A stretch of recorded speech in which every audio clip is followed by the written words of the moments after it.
today I have really learned a lot, and especially the deliberations from banks and RBI and in Onkarji, Agriculture Secretary, and Nabard, and of course the brilliant presentation on beetle wine and then supplements from Onkarji. It's all really very heartening, and I am really very happy to say that a lot of effort has gone into producing this document which Nabard has presented today.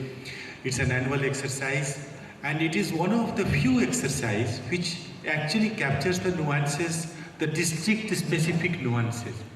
So that becomes very helpful in terms of really translating it into reality and action.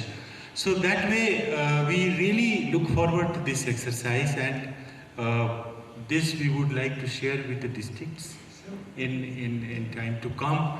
It will be of great help for the district magistrates in really channelizing their energy and inputs. At the same time, I hope departments have come today from West.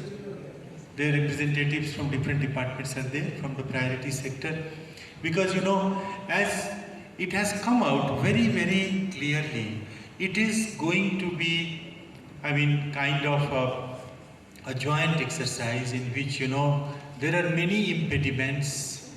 There are cases of market failure, there are technological issues. So it's not just credit. The story of credit is just not fund.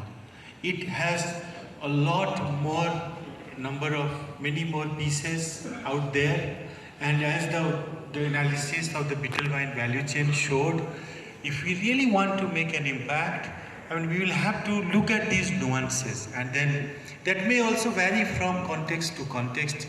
I was involved in creating a value chain on Galda Chingri in on Kumirmali Island in Sundarban, and generally, we feel, and I was handling Sundarban a little bit in my last assignment. So when we look at Sundarban, we think that okay, Sundarban is a difficult place and not much of a hope, but then we realized that many things can be done in Sundarban which cannot be done perhaps at other places. So Sundarban offers some opportunities, and Galda Chingri was one of them, and self-help groups really were doing very well in terms of we provided them brooders, and as you know, Galda Chingri, the life cycle is slightly reversed. So the spawning takes place in a high saline environment, and the rearing is in the fresh water. So we were very much attracted to this option, because when you rear it, then you can have agriculture and aquaculture coexisting. Because if you otherwise look at the Venami type of shrimp cultivation in north and other places, even Puru Medinipur, you would realize that there is not a blade of grass around those ponds. So the reason being that the salinity is so high that there is no agriculture possible. So we are trying to push from government. That is what government is supposed to do also, because there are market failures in terms of really non-sustainable options are sometimes adopted because of economic reasons which are really not. Venami, by the way, was thrown out of, dumped by China at some point of time. It was a very lucrative thing. It grows very fast, 3 crops per year and so on and so forth.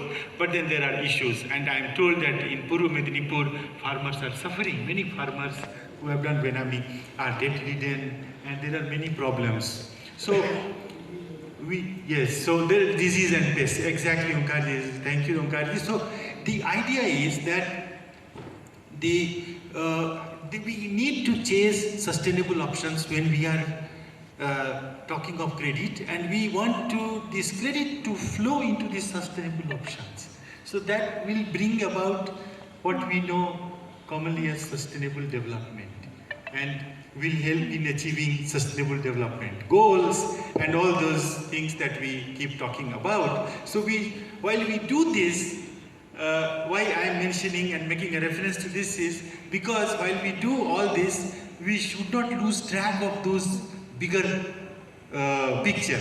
that bigger picture that is there. So that is what is there. Now coming back to nuts and bolts, yes, agriculture is the biggest piece, very well presented, supplemented so nicely by Omkarji, my colleague. Yes, he's an agriculture expert actually, many of you may be aware. So he has taken a lot of interest in this sector, and of course once we talk about agriculture, then agro-processing units is a very natural option under MSME. So that is what it is, like potato production every year, and this year also bumper production, Jyoti variety. So I keep thinking that can we have some potato processing units which can help farmers, because once there is a bumper production, then prices may suddenly crash. It happens so frequently with tomatoes and things of that kind. So farmers have a problem. So how can we really translate and really build that value chain is something which is a very, very important activity. And I'm sure we will be doing all that in times, and departments and others who are there. That's why it has to be a joint exercise. It's all of us have to pull in our energy.